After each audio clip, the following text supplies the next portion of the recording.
ಚಲೋ ಅನ್ಸಾತೆ ಅಂದರೆ ಈ ಥರ ಬಿಟ್ಟು ಜುಟ್ಟು ಹಾಕೊಂಡು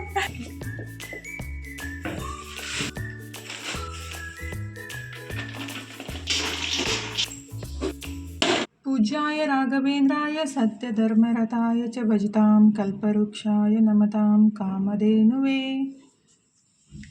ನಮಸ್ಕಾರ ಎಲ್ಲರಿಗೂ ಬೆಳಗಿನ ಶುಭೋದಯ ರೀ. ಎಲ್ಲರೂ ಹೆಂಗದಿರಿ? ಆರಾಮದಿರೇನು? ನಾವು ಆರಾಮದೀವಿ ನೋಡ್ರಿ. ನೀವು ಆರಾಮದಿರಂತ ಅಂದ್ಕೊಂಡು ಇವತ್ತಿನ ಲಾಗ್ನ ಸ್ಟಾರ್ಟ್ ಮಾಡೋನು. ಬರ್ರಿ. ಲಾಗ್ ಇಷ್ಟ ಆಕತ್ತಿದ್ರೆ ಲೈಕ್ ಮಾಡಿ, ಶೇರ್ ಮಾಡಿ, ಸಬ್ಸ್ಕ್ರೈಬ್ ಮಾಡ್ಕೊಂಡು ಸಪೋರ್ಟ್ ಮಾಡಿರಿ. ಇದು ನಿನ್ನೆ ಬೆಳಗ್ಗೆ ಲಾಗ್ ನೋಡ್ರಿ, ಅಂದರೆ ರವಿವಾರದ ಲಾಗು. ಇವತ್ತು ಸ್ವಲ್ಪ ಪಾರ್ಸಲ್ನು ಧಾರವಾಡಕ್ಕೆಲ್ಲ ಕಳ್ಸೋದೈತಿ. ಫಸ್ಟಿಗಿದ್ರೆ ಎದ್ದು ಕೂಡಲೇ ಇವತ್ತು ಒಂದು ಗ್ಲಾಸ್ ಬಿಸಿನೀರು ಕುಡ್ದಾದ್ಮೇಲೆ ನಾನು ಇಲ್ಲಿ ಬೆಟ್ಟದ ನೆಲ್ಲಿಕಾಯಿ ಮತ್ತು ಸೌತೆಕಾಯಿ ಹಾಕಿಬಿಟ್ಟು ಜ್ಯೂಸ್ ಮಾಡಾಕಂತೀನಿ ನೋಡ್ರಿ. ಬಾಡಿಗೆ ಡಿಟಾಕ್ಸಿಂಗ್ ಡ್ರಿಂಕ್ ಭಾಳ ಒಳ್ಳೆಯದು. ನನಗೂ ದಿನ ಮಾಡ್ಕೊಂಡು ಕುಡಿಬೇಕಂತ ಅನ್ಸುತ್ತೆ, ಆದರೆ ಮಾಡ್ಕೊಂಡು ಕುಡಿಲರ್ ಬೆಟ್ಟಕ್ಕೆ ಹಂಗೆ ಬಿಡೋದಾಗುತ್ತೆ ನೋಡ್ರಿ. ಇವತ್ತು ಮಾಡಿ ಕುಡಿಯೋಣಂತ. ಇನ್ನಿದ್ರೆ ನಾನು ಸೋರೆಕಾಯಿ ಜ್ಯೂಸ್ ಮಾಡಿದ್ದೆ. ಇವತ್ತಿದ್ರೆ ಬೆಟ್ಟದ ನೆಲ್ಲಿಕಾಯಿ ಮತ್ತು ಸೌತೆಕಾಯಿ, ಕರಿಬೇವು ಮತ್ತು ಶುಂಠಿ ಹಾಕಿ ರುಬ್ಬಿ ಸೋಸ್ಕೊಂಡು ಕುಡಿದು ಬಿಟ್ರೆ ಭಾಳ ಬೆಸ್ಟ್ ನೋಡ್ರಿ. ಆ್ಯಕ್ಚುಲಿ ಡೈಲಿ ಒಂದು ಗ್ಲಾಸ್ ಕುಡಿದು ಬಿಟ್ರೆ ಭಾಳ ಅಂದ್ರೆ ಭಾಳ ಹೆಲ್ತ್ ಬೆನಿಫಿಟ್ ಐತ್ರಿ. ಈಗಿದ್ರೆ ನಾನು ಜ್ಯೂಸ್ ಕುಡಿದು ಫಸ್ಟಿಗಿದ್ರೆ ನಾಷ್ಟಕ್ಕೆ ರೆಡಿ ಮಾಡಾಕಂತೀನಿ ನೋಡ್ರಿ. ನಮ್ಮ ಮನೆಯವ್ರು ಇದ್ರೆ ಈ ಕಡೆ ದೇವ್ರ ಪೂಜೆ ಮಾಡಾಕತ್ತಿದ್ರು. ನನ್ನ ಕೆಲಸ ಏನೈತಲ್ಲ, ಜಳಕ ಎಲ್ಲ ಮುಗಿಸಿ ದೇವ್ರಿಗೆ ನಮಸ್ಕಾರ ಮಾಡಿಬಿಟ್ಟು ನಾಷ್ಟಕ್ಕೆ ರೆಡಿ ಮಾಡೋದು. ಇವತ್ತಿದ್ರೆ ನಾಷ್ಟಕ್ಕೆ ಅವಲಕ್ಕಿ ಮಾಡೋಣಂತ ಅವಲಕ್ಕಿನೂ ತೊಯ್ಸಿಟ್ಟಿದ್ದೀನಿ. ಸ್ವಲ್ಪ ಸಲಾಡ್ನು ಮಾಡೋಣಂತ ರೆಡಿ ಮಾಡಾಕಂತೀನಿ ನೋಡ್ರಿ. ಇತ್ತೀಚೆಗೆ ಕೆಲಸ ಭಾಳ ಆಗಿಬಿಟ್ಟು ಹೆಲ್ದಿ ಬ್ರೇಕ್ಫಾಸ್ಟ್ ಮಾಡಲಾಗಿದ್ದೀನಿ. ಅಂದರೆ ಏನಿರುತ್ತಲ್ಲ, ಬರೀ ಉಪ್ಪಿಟ್ಟು ಅವಲಕ್ಕಿ ಒಂದು ಐಟಮ್ ಅಷ್ಟೇ ಮಾಡಿಬಿಡ್ತೀನಿ. ಅವಾಗೆಲ್ಲ ಸ್ವಲ್ಪ ಜಾಸ್ತಿನೇ ಮಾಡ್ತಿದ್ದೆ ರೀ ಸಲಾಡ್ ಆ ಥರ ಎಲ್ಲ. ಇತ್ತೀಚೆಗೆ ಕಮ್ಮಿ ಮಾಡಾಕಂತೀನಿ, ಆದರೆ ಮತ್ತೆ ಸ್ಟಾರ್ಟ್ ಮಾಡಿದ್ದೀನಿ ನೋಡ್ರಿ. ಎಷ್ಟಾಗುತ್ತೆ ಅಂದರೆ ಒಂದು ದಿವಸ ಬಿಟ್ಟು ಒಂದು ದಿವಸ ಆದ್ರೂ ಈ ಥರ ಸಲಾಡೆಲ್ಲ ಮಾಡ್ಕೊಂಡು ತಿನ್ನೋದು ಒಳ್ಳೆಯದ್ರಿ. ಡೈಲಿ ಒಂದು ಕಾಳನ್ನು ಆದರೂ ತಿನ್ನಬೇಕು. ಫೈಬರ್ ಮತ್ತು ಪ್ರೋಟೀನ್ ಎಲ್ಲ ಸಿಗುತ್ತೆ. ಅಂದರೆ ನೆನೆಸಿ ಮೊಳಕೆ ಬರಿಸಿದ ಕಾಳು ಆ ಥರ ಎಲ್ಲ ಡೈಲಿ ಅಡುಗೆಗೆ ಯೂಸ್ ಮಾಡೋದಾಗಲಿ, ಮತ್ತು ಸ್ವಲ್ಪ ಅದು ಸ್ಟೀಮ್ ಒಳಗೆ ಬೆನೆಸ್ಬಿಟ್ಟು ಈ ಥರ ಸಲಾಡ್ ಮಾಡ್ಕೊಂಡು ತಿಂದ್ರೆ ಒಳ್ಳೇದು ನೋಡ್ರಿ. ಅಂದರೆ ಡಯಟ್ ಮಾಡೋರಾಗಲಿ, ಮತ್ತು ಜಾಸ್ತಿ ಅರಿಗೆಲ್ಲ ಕ್ಯಾಲ್ಸಿಯಮ್ ಮತ್ತು ಫೈಬರ್ ಕಮ್ಮಿ ಇರುತ್ತೆ. ಮತ್ತು ಆ ಥರ ಅಂದರೆ ಇದ್ದಾಗ ಈ ಥರ ಒಂದು ಸಿಂಪಲ್ಲಾಗಿ ಸಲಾಡ್ ಮಾಡ್ಕೊಂಡು ತಿನ್ನೋದು ಒಳ್ಳೇದು ನೋಡ್ರಿ. ಈಗಿದ್ರೆ ಅವಲಕ್ಕಿನೂ ಈ ಕಡೆ ರೆಡಿ ಮಾಡಿದೆ, ಮತ್ತು ಸಲಾಡ್ನೂ ರೆಡಿ ಮಾಡಿದೆ. ಜಸ್ಟ್ ಉಳ್ಳಾಗಡ್ಡಿ, ಟೊಮೊಟೊ ಅಂದರೆ ಕ್ಯಾರೆಟ್ನು ಇದ್ರೆ ಹಾಕ್ಬೋದು. ನನ್ನ ಕಡೆ ಇದ್ದಿತ್ತಿಲ್ಲ, ನಾನು ಹಾಕಿಲ್ಲ. ಟೊಮೊಟೊ, ಕೊತ್ತಂಬರಿ ಮತ್ತು ಸ್ವಲ್ಪ ಬೇಯಿಸಿ ಶೇಂಗಾ ಎಲ್ಲ ಹಾಕಿಬಿಟ್ಟು ಸಲಾಡ್ ರೆಡಿ ಮಾಡಿಬಿಟ್ಟು ನಮ್ಮ ಮನೆಯವ್ರಿಗೆ ಪ್ಲೇಟ್ ರೆಡಿ ಮಾಡಿ ಕೊಟ್ಟೆ ನೋಡ್ರಿ. ಮೊನ್ನೆ ಶೇಂಗಾ ಉಂಡೆ ಮಾಡಿದ್ದೆ ಅಲ್ರಿ, ಯಾವ ಥರ ಸೌಂಡ್ ಬರಾಕತ್ತಾವತ್ತೆ ನೀವು ಕೇಳಿದ್ರಲ್ಲ. ಅಂದ್ರೆ ಅದು ಆಣ ಗಟ್ಟಿ ಆಗ್ಬಿಡ್ತಂದ್ರೆ ಆ ಥರ ಆಗ್ತಾವೆ ನೋಡ್ರಿ. ಆ್ಯಕ್ಚುಲಿ ನಾವು ಉಂಡೆ ಮಾಡಬೇಕಾದ್ರೆ ನಾವು ಏನಂತಾರು ಶೇಂಗಾ ಚಕ್ಕಿ ಮಾಡ್ತೀವಲ್ಲ, ಆ ಥರ ಆಣನ್ನು ತೊಗೋಬಾರ್ದು. ಅದನ್ನ ಸ್ವಲ್ಪ ಎಳೆ ಪಾಕ ಅಂತೀವಿ ನಾವು, ಆಣ ಅಂತೀವಿ. ಕೆಲವೊಬ್ರು ಪಾಕ ಅಂತಾರೋ. ಒಂದೆಳೆ ಪಾಕ ಅಷ್ಟೇ ತೊಗೋಬೇಕ್ರಿ ನಾವು. ಶೇಂಗಾ ಚಕ್ಕಿ ಮಾಡೋಕ್ಕೇನಿಲ್ಲ, ಅದು ಕ್ರಿಸ್ಪಿ ಬರಲಿ ಅಂದರೆ ಅದು ಏನಂತಾರೆ ಕಟುಮ್ ಆ ಥರ ಶೇಂಗಾ ಚಕ್ಕಿ ಸಿಗ್ತಾವ್ರಿ. ಆ ಥರ ಮಾಡ್ಬೇಕಂದ್ರೆ ಅದು ಆಣನ್ನು ಅಂದ್ರೆ ಪಾಕನ ಸ್ವಲ್ಪ ಗಟ್ಟಿ ತೊಗೋಬೇಕಾಗುತ್ತೆ. ಆ ಥರ ಪಾಕ ಮಾಡಿ ಉಂಡೆ ಮಾಡಿದ್ದೆ. ಅವಂತೂ ಕಲ್ ಥರ ಸೌಂಡ್ ಬರಾಕತ್ತಾವ, ಆದರೆ ಟೇಸ್ಟ್ ಸಖತ್ತಾಗಿ ಆಗ್ಯಾವ್ರಿ. ಆದರೆ ಹಲ್ಲ ಗಟ್ಟಿ ಇರೋರೇ ತಿನ್ನಬೇಕಾಗುತ್ತೆ. ಈಗಿದ್ರೆ ನಮ್ಮ ಮನೆಯವ್ರಿಗೆ ಪ್ಲೇಟ್ ಹಚ್ಚಿ ಕೊಟ್ಟೆ ನೋಡ್ರಿ. ಅಂದರೆ ಬೇರೆ ಉಂಡೆನೂ ಮಾಡಿದ್ದೀನಿ ನಾನು, ಮಿಕ್ಸಿಗೆ ಹಾಕಿಬಿಟ್ಟು ಆ ಥರ ರೀ. ನನಗಿದ್ರೆ ಉಂಡೆ ಅಷ್ಟೊಂದು ಇಷ್ಟ ಆಗಂಗಿಲ್ಲ, ಹೋಳ್ಗೆ ಇಷ್ಟ ಆಗ್ತಾವೆ, ಹೋಳ್ಗೆ ತುಪ್ಪ ರೀ. ಹಾಗಾಗಿ ನಾನು ಪ್ಲೇಟ್ ರೆಡಿ ಮಾಡಿಕೊಂಡು ನಾಷ್ಟ ಎಲ್ಲ ಮುಗಿಸ್ಬಿಟ್ಟು ಈಗ ಪ್ಯಾಕಿಂಗ್ ಕೆಲಸ ಸ್ಟಾರ್ಟ್ ಮಾಡಿದ್ದೀನಿ ನೋಡ್ರಿ. ಫಸ್ಟ್ ಇದ್ರೆ ಬಸ್ಸಿಗಿಟ್ಟು ಬರಬೇಕು, ಅಂದರೆ ನಮ್ಮ ಮನೆಯವರು ಬೇರೆ ಕೆಲಸಕ್ಕೆ ಹೋಗೋರದಾರೋ, ಅದಕ್ಕಾಗಿ ಜಲ್ದಿನೇ ಎಲ್ಲ ಪ್ಯಾಕ್ ಮಾಡಿಬಿಟ್ಟು ನಾಷ್ಟ ಎಲ್ಲ ಮುಗಿಸಿ 9 ಗಂಟೆಗೆ ಪ್ಯಾಕ್ ಮಾಡಿಬಿಟ್ಟು, ಅಂದರೆ ಆಲ್ರೆಡಿ ಎಲ್ಲ ರೆಡಿ ಮಾಡಿ ಇಟ್ಟಿದ್ದೀರಿ. ಚಕ್ಲಿ ಅಷ್ಟೇ ಪ್ಯಾಕ್ ಮಾಡಿದ್ದಿಲ್ಲ, ಹಾಗಾಗಿ ಚಕ್ಲಿ ಅಷ್ಟೇ ಪ್ಯಾಕ್ ಮಾಡಿ ಎಲ್ಲ ಬಾಕ್ಸಿಗೆ ಹಾಕಿಬಿಟ್ಟು ರೆಡಿ ಮಾಡಿಬಿಟ್ಟು ತೊಗೊಂಡು ಹೋಗ್ಬೇಕು ನೋಡ್ರಿ. ಇದೇನೈತಲ್ರಿ ಚಕ್ಲಿ 1/2 kg ಅಷ್ಟೇ ಐತಿ. ಇಷ್ಟೆಲ್ಲ ಐಟಮ್ಸ್ ಎಲ್ಲ ಹೇಳಿದ್ರೆ, ಹಾಗಾಗಿ ಮತ್ತು ಅವರು ರಿವ್ಯೂ ಏನೈತೆ ಅಂತೇಳಿ ನಾನು ವಿಡಿಯೋದಾಗ ಹಾಕ್ತೀನಿ, ನೀವು ಚೆಕ್ ಮಾಡಿರಿ. ಯಾಕಂದರೆ ಕೆಲವೊಬ್ಬರು ಭಾಳ ಚಲೋ ರಿವ್ಯೂ ಕೊಟ್ಟಿರ್ತಾರೋ, ಆದರೆ ನನಗೆ ಅದು ಸ್ಕ್ರೀನ್ಶಾಟ್ ತೊಗೊಂಡಾಗಲಿ ಮತ್ತು ಕಾಲ್ ಮಾಡಿನೂ ಹೇಳಿರ್ತಾರೋ, ಅದು ಸ್ಕ್ರೀನ್ ರೆಕಾರ್ಡ್ ಎಲ್ಲ ಮಾಡಿ ನನಗೆ ಹಾಕಕ್ಕೆ ಬರೋಂಗಿಲ್ಲ ರೀ. ಹಾಗಾಗಿ ನಾನು ಹಾಕಿಲ್ಲ. ಇವತ್ತು ನೆನಪಾಯ್ತಾ, ಮತ್ತು ಹಾಗಾಗಿ ನಾನು ನಿಮ್ಮ ಸಂಗಟನೂ ಅವರ ರಿವ್ಯೂವನ್ನು ಹಾಕಿದ್ದು. ನನ್ನ ಕೈಲಿ ಎಷ್ಟು ಸಾಧ್ಯ ಆಗುತ್ತೋ ಅಷ್ಟು ನೀಟಾಗಿ, ಕ್ಲೀನಾಗಿ ಮತ್ತು ಶುಚಿಯಾಗಿ ಮಾಡಿ ಕೊಡೋಕೆ ನನಗೆ ಇಷ್ಟ ಆಗುತ್ತೆ ನೋಡ್ರಿ. ಎಲ್ಲನೂ ಇಷ್ಟೆಲ್ಲ ಐಟಮ್ಸ್ ಎಲ್ಲ ಹೇಳಿದ್ರು ಅವರು. ಶೇಂಗಾ ಹಿಂಡಿ ಆಗಲಿ, ಹೋಳಿಗೆ ಆಗಲಿ, ಚಕ್ಲಿ, ಚೂಡ, ಬೇಸನ ಉಂಡೆ, ಶೇಂಗಾ ಉಂಡೆ, ಮತ್ತು ಏನಂತಾರು ನುಗ್ಗೆ ಸೊಪ್ಪಿನ ಹಿಂಡಿ, ಮತ್ತು ಪುಟಾಣಿ ಹಿಂಡಿ, ಅಗಸಿ ಹಿಂಡಿ, ಮಸಾಲೆ ಖಾರ ಎಲ್ಲನೂ ಹೇಳಿದ್ರು. ಅಂದರೆ ಹೇಳಿಬಿಟ್ಟು 1 ವಾರ ಬಂತು. ಇವಾಗ ನಾನು ಎಲ್ಲ ರೆಡಿ ಮಾಡಿಬಿಟ್ಟು ಅಡ್ವಾನ್ಸ್ ಹೇಳಬೇಕ್ರಿ. ನನಗೆ ಬೇಕಂದ್ರೆ ನನಗೆ ಇವತ್ತು ಹೇಳಿಬಿಟ್ಟು ನಾಳೆ ಬೇಕಂದ್ರೆ 1-2 ಐಟಮ್ಸ್ ಮಾಡಿಕೊಡ್ಬೋದು. ಜಾಸ್ತಿ ಇದ್ದಾಗ ಸ್ವಲ್ಪ ಟೈಮ್ ಬೇಕಾಗುತ್ತೆ ರೀ. ಫೈನಲಿ ಅದನ್ನೆಲ್ಲ ಪ್ಯಾಕ್ ಮಾಡಿಕೊಂಡು ಹೋಗಿ ಧಾರವಾಡ ಬಸ್ಸಿಗೆ ಇಟ್ಟು ವಾಪಸ್ ಬರಾಕಂತೀವಿ ನೋಡ್ರಿ. ಟೈಮ್ ಇದ್ರೆ 10 ಗಂಟೆ ಆಗಕ್ಕೆ ಬಂದಿತ್ತು. ಕಾಯಿಪಲ್ಲೆ ತೊಗೊಳಂತ ಅಂದ್ಕೊಂಡೆ, ಆದರೆ ಕಾಯಿಪಲ್ಯಕ್ಕೆ ಚೀಲನೇ ತಂದಿತ್ತಿಲ್ಲ. ಮತ್ತು ನಮ್ಮ ಮನೆಯವರು ಇರಲಿ ಬಿಡು, ಒಂದೆರಡು ದಿವಸ ಏನಾದರೂ ಮಾಡಿಬಿಡು, ಮತ್ತು ಬುಧವಾರ ದಿವಸ ತರಕ್ಕೆ ಬರುತ್ತಂತ ಅಂದರು. ಹಾಗಾಗಿ ವಾಪಸ್ ಮನೆಗೆ ಬಂದ್ವಿ ನೋಡ್ರಿ. ಮನೆಗೆ ಬಂದು ಇದು ಎಡಿಟ್ ಮಾಡಿ ಅಪ್ಲೋಡ್ ಮಾಡಿ ಇವತ್ತಿದ್ರೆ ಮಧ್ಯಾಹ್ನ ಊಟಕ್ಕಿದ್ರೆ ಡಬ್ಬು ಮೆಣಸಿನ್ಕಾಯಿ ಪಲ್ಯ ಮತ್ತು ಚಪಾತಿ ಮಾಡೋಣಂತ ಹಿಟ್ಟು ಕಲಸಿಟ್ಟಿದ್ದೀನಿ ರೀ. ಈಗ ಪಲ್ಯ ರೆಡಿ ಮಾಡಾಕಂತೀನಿ ನೋಡ್ರಿ. ಈ ಥರ ಮಾಡಿಬಿಟ್ರೆ ಸಖತ್ತಾಗಿರುತ್ತೆ. ಆ್ಯಕ್ಚುಲಿ ಇದು ಏನೈತಲ್ಲ ಡಬ್ಬು ಮೆಣಸಿನ್ಕಾಯಿ ಅದು ಹೈಬ್ರಿಡ್ ರೀ. ಜವಾರಿ ಮೆಣಸಿನ್ಕಾಯಿ ತೊಗೋಬೇಕು, ರುಚಿ ಮಾತ್ರ ಸಖತ್ತಾಗಿರುತ್ತೆ ರೀ. ಯಾಕಂದರೆ ಖಾರವಾಗಿರುತ್ತೆ. ಇವು ಖಾರ ಇರೋಂಗಿಲ್ಲ ಅಲ್ರಿ, ಹಾಗಾಗಿ ಅಷ್ಟೊಂದು ಟೇಸ್ಟ್ ಬರೋಂಗಿಲ್ಲ.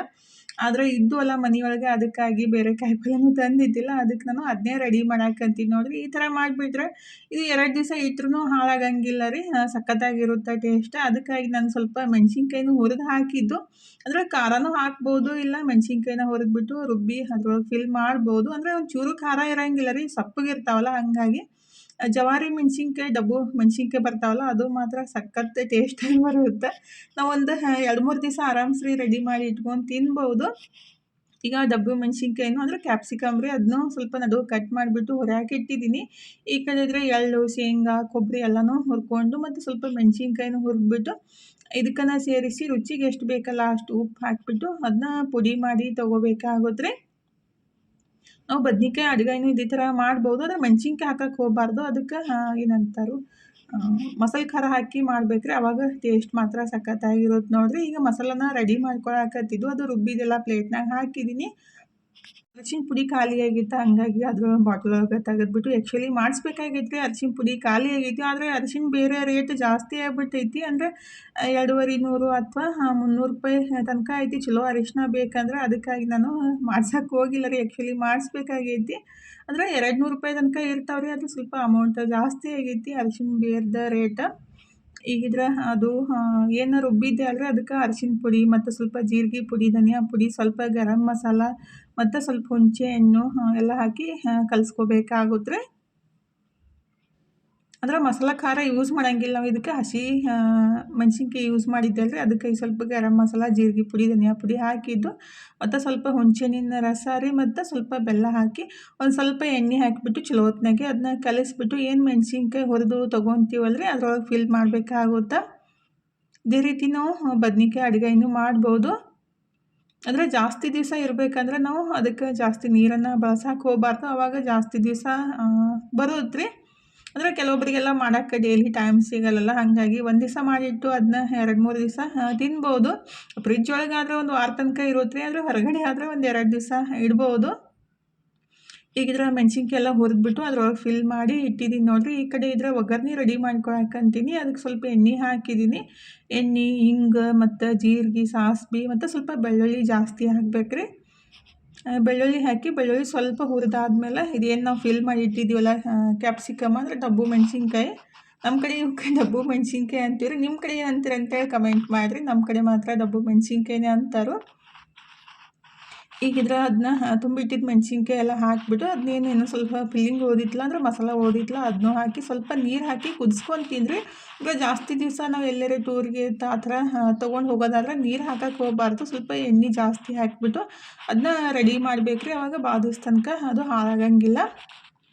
ಈಗಿದ್ರೆ ಮಸ್ತಾಗಿ ಅದನ್ನೂ ರೆಡಿ ಆಗಿತ್ತು ನೋಡಿರಿ. ನಾನು ಜಾಸ್ತಿ ನೀರೆಲ್ಲ ಹಾಕಕ್ಕೆ ಹೋಗಿಲ್ಲ, ಅಂದರೆ ನಾಳೆನೂ ಬರುತ್ತೆ ಇದೇ ಪಲ್ಯ ರೀ, ಅಷ್ಟು ಮಸ್ತಾಗಿರುತ್ತೆ. ಈಗ ಚಪಾತಿನೂ ರೆಡಿ ಮಾಡಿಬಿಟ್ಟು ಮಸ್ತ್ ಊಟ ಮಾಡಾಕಂತೀನಿ ನೋಡಿರಿ. ಆ್ಯಕ್ಚುಲಿ ಮನುಸ್ಲಿಂದ ಕಾಯಕತ್ತಿದ್ದು, ಮನು ಇದ್ರೆ ಲೇಟ್ ಮಾಡಿ ಬರ್ತೀನಂದ, ಅಂದರೆ ಸಂಜೆಗೆ ಬರ್ತೀನಂದ. ಅದಕ್ಕಾಗಿ ಮತ್ತು 3 ಗಂಟೆಗೆ ನಾನು ಊಟ ಎಲ್ಲ ಮುಗಿಸಿ ತನು ಇದ್ರೆ ಆನ್ಲೈನ್ ಒಳಗೆ ಡ್ರೆಸ್ ತರ್ಸಾರಿ ತನಗೋಸ್ಕರ ಅಂತ. ಹೆಂಗದಾವ ಅಂತೇಳಿ ನೋಡೋಣ ಬರ್ರಿ. ಜಾಸ್ತಿ ಏನಿಲ್ಲ ಅಮೌಂಟ್, ಕಮ್ಮಿ ಬಜೆಟ್ ಒಳಗೆ.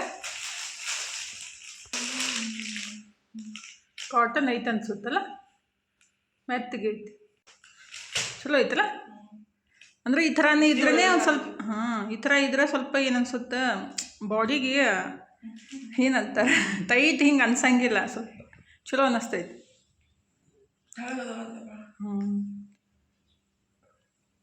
450 ಕೊಟ್ಟಿದ್ದು ಪ್ಯಾಂಟ ಮತ್ತು ಟಾಪ್ 2 ಕೂಡ.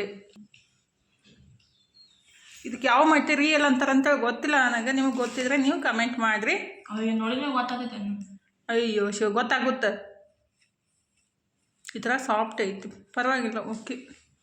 ಇದು ಥರ ಇದು ಬಿಡು, ಸೈಡಿಗಿದ್ರೆ ಎರಡೂ ಕಡೆ ಕಿಶ ಮತ್ತು ವರ್ಕ್ ಮಾಡ್ಯಾರ ಈ ಥರ.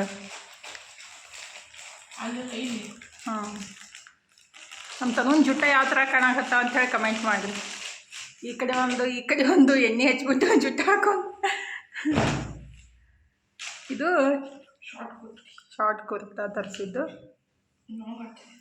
ಲಾಂಗ್ ಹಾಕೈತಿ, ಬಟ್ ಕೈ ಸಣ್ಣದಾವ, ಇನ್ನ ಉದಿರ್ಬೇಕು. ಸ್ವಲ್ಪ ದೊಡ್ಡದೈತಿ, ಫಿಟ್ಟಿಂಗ್ ಮಾಡ್ಬೇಕು. ನಾನು ಸ್ವಲ್ಪ ದೊಡ್ಡದೇ ತರಿಸೋದು, ಯಾಕಂದರೆ ಪ್ಯಾಂಟ್ ದೊಡ್ಡದು ಬೇಕಾಗುತ್ತಂತೇಳಿ. ಇಲ್ಲಾಂದ್ರೆ ನಾವು ಕರೆಕ್ಟ್ ಸೈಜ್ ತಂದೀವಿ ಅಂದರೆ ಪ್ಯಾಂಟ್ ಸಣ್ಣ ಬರುತ್ತೆ, ಆಮೇಲೆ ಜಲ್ದಿನೇ ಹರ್ಕೊಂಡು ಬಿಡ್ತೈತೆ ಪ್ಯಾಂಟ್. ಪಟ್ಟಿ ಹಚ್ಚಂದು ಒಂದು ಇದೇ ಥರ ಪಟ್ಟಿ ತಂದು. ನಿಮ್ಮ ಅಜ್ಜಿ ಐದು ಅಲ್ಲಿ ತನಕ ಬಂದ್ರೆ ಆಯ್ತು, ಬರೋಬ್ಬರಿ ಐತಿ. ಈ ಥರ ಅದಾವ ನೋಡ್ರಿ ತನ್ನೊಂದು ಕೆಲಸ. ಮತ್ತು ಯಾವುದೈತಿ? ನೀನೇ ತರಿಸಿಲ್ಲ, ನನಗೇನು ಗೊತ್ತು. ವೇರ್ ಮಾಡಿದ್ಮೇಲೆ ಶೇರ್ ಮಾಡೋಣ. ಹಾಂ, ಸೇಲ್ ಯಾರಿಗೆ ಮಾಡ್ತಿ? ನಿನ್ನ ಸೇಲ್ ಮಾಡ್ಬೇಕಾಗೈತಿ. ಹಾಂ, ಬೇಸರ ಆಗೈತಿ, ಭಾಳ ಕಿರಿಕಿರಿ ಮಾಡ್ತಿಲ್ಲ, ಅದಕ್ಕೆ ಸೇಲ್ ಮಾಡಿಬಿಡೋಣ. ನಮ್ಮ ತನಗೆ ಸೇಲ್ ಮಾಡತ್ತೀವಿ, ಯಾರು ತೊಗೊತೀರಿ? ಕೆಲಸ ಹಚ್ಬಾರ್ದು ಮತ್ತು, ಹೌದಿಲ್ಲ? ಸೇಲ್ ತೊಗೊಂಡೀವಿ ಅಂತೇಳಿ ಕೆಲಸ ಹಚ್ಚಾತ್ರ ಯಾವ ಮಾಡೋದು?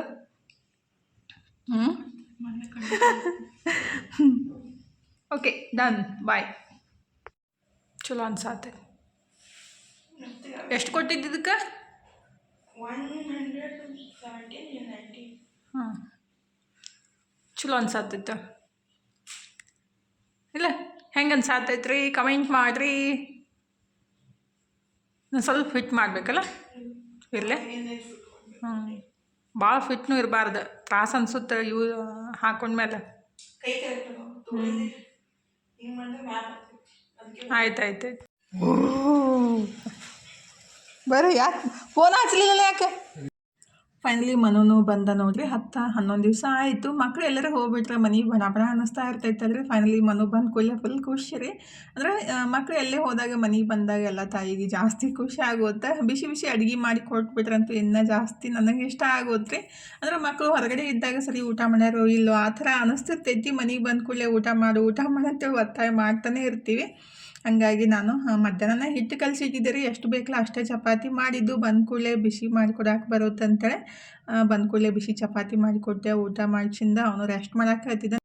ನಾನು ಈ ಕಡೆ ನನ್ನ ಕೆಲಸನ ಮಾಡಾಕತ್ತಿದ್ದೆ ನೋಡ್ರಿ. ಬೆಳಗ್ಗೆ ಇದ್ದರೆ ನಾನು ಪಾರ್ಸಲೆಲ್ಲ ಧಾರವಾಡಕ್ಕೆ ಕಳಿಸಿದ್ದೆ ಅಂದರೆ ಬಸ್ಸಿಗೆ ಇಟ್ಟಿದ್ದೆ. ಬೆಳಗ್ಗೆ ಇಟ್ಟಿದ್ದೆ 10 ಗಂಟೆಗೆ, ಅದು 4:15-5 ಗಂಟೆಗೆ ಹೋಗಿ ರೀಚ್ ಆಗಿದ್ರಿ. ಅವರು ಎಲ್ಲ ಟೇಸ್ಟ್ ಮಾಡಿಬಿಟ್ಟು ಕಮೆಂಟ್ ಹಾಕಿದರು. ಈ ಥರ ಕಮೆಂಟ್ ಹಾಕಿದಾಗ ಜಾಸ್ತಿ ಖುಷಿ ಆಗುತ್ತಲ್ರಿ. ನಾನು ಎಲ್ಲ ಕಮೆಂಟ್ಸ್ನ ಓದ್ತಿರ್ತೀನಿ, ಆದರೆ ಇಡೋದಾಗ ಹಾಕಕ್ಕನೇ ನೆನಪಾಗಂಗಿಲ್ಲ ರೀ. ಇಡೋ ಎಡಿಟ್ ಮಾಡಿ ಅಪ್ಲೋಡ್ ಮಾಡಿದ್ಮೇಲೆ ಹಾಕಬೇಕಿತ್ತಲ್ಲ ಅಂತೇಳಿ ನೆನಪು ಬರುತ್ತೆ. ಹಾಗಾಗಿ ಅದು ವಿಡಿಯೋದಾಗ ಹಾಕಕ್ಕನ ಆಗಂಗಿಲ್ಲ. ಆ್ಯಕ್ಚುಲಿ ಎಲ್ಲರೂ ಜಾಸ್ತಿ ಕಾಲ್ ಮಾಡಿಬಿಟ್ಟು ಅವರ ರಿವ್ಯೂ ಹೇಳ್ತಾ ಇರ್ತಾರೋ, ಅದನ್ನ ಏನಂತಾರೆ ಕಾಲ್ ರೆಕಾರ್ಡಿಂಗ್ ಇತ್ತು ಇಲ್ಲಿ ವಿಡಿಯೋದಾಗ ನನಗೆ ಹಾಕಕ್ಕೆ ಬರೋಂಗಿಲ್ಲ. ಹಾಗಾಗಿ ನಾನು ಹಾಕಕ್ಕೆ ಹೋಗಿಲ್ಲ ರೀ. ಇವತ್ತು ಕಮೆಂಟ್ ಹಾಕಿದ್ರಲ್ಲ, ಹಂಗಾಗಿ ಅಂದ್ರೆ ಭಾಳ ಜನ ಕಮೆಂಟ್ ಹಾಕ್ಯಾರು.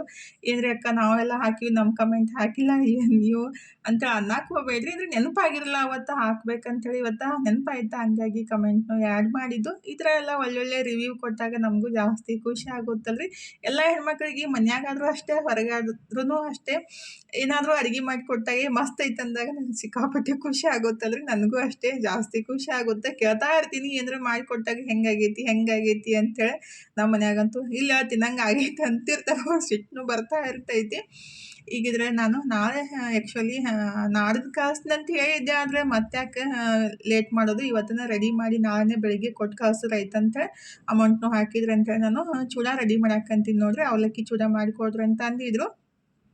ಚಕ್ಲಿ ಮತ್ತು ಅವಲಕ್ಕಿ ಚೂಡ. ಅದಕ್ಕಾಗಿ ಈಗ ರಾತ್ರಿ 10 ಗಂಟೆ ಆಗೈತ್ರಿ. ಇವಾಗ ಅವಲಕ್ಕಿ ಚೂಡನ ರೆಡಿ ಮಾಡಾಕಂತೀನಿ ನೋಡ್ರಿ. 1 kg ಚೂಡಾಕ ಏನೈತಿಲ್ಲ ಅಂದ್ರೆ ಅವಲಕ್ಕಿ ಚೂಡಾಕ ಅದಕ್ಕೆ 120 ಗ್ರಾಮಷ್ಟು ಬೆಳ್ಳುಳ್ಳಿ, ಅಂದರೆ 100 ಗ್ರಾಮ್ ಅಷ್ಟಾದ್ರೂ ಬೆಳ್ಳುಳ್ಳಿ, ಮತ್ತು 300 ಗ್ರಾಮಷ್ಟು ಶೇಂಗಾ, 100 ಅಂದರೆ ಪಾವು kg ಅಂತಿಲ್ಲ 250 ಗ್ರಾಮಷ್ಟು ಪುಟಾಣಿನ ಹಾಕಿಬಿಟ್ಟು ರೆಡಿ ಮಾಡೋದ್ರಿ. ಒಂದು 300 ಗ್ರಾಮಷ್ಟು ಎಣ್ಣೆ ಹಾಕಬೇಕು. ಎಣ್ಣೆ ಸ್ವಲ್ಪ ಜಾಸ್ತಿನೇ ಬೇಕಾಗುತ್ತೆ ರೀ. ಮೇನಾಗಿ ಏನೈತೆ ಅಲ್ರಿ, ಸ್ವಲ್ಪ ಬೆಳ್ಳುಳ್ಳಿ ಜಾಸ್ತಿ ಹಾಕಿಬಿಟ್ಟು ಯಾವುದೇ ಚುಮ್ಮರಿ ಮಾಡಲಿ ಅಂದರೆ ಚೂಡ ಅಂತೀವಲ್ಲ ಅದನ್ನ ಮಾಡಿಬಿಟ್ರೆ ಟೇಸ್ಟ್ ಚಲೋ ಬರುತ್ತೆ ನೋಡಿರಿ.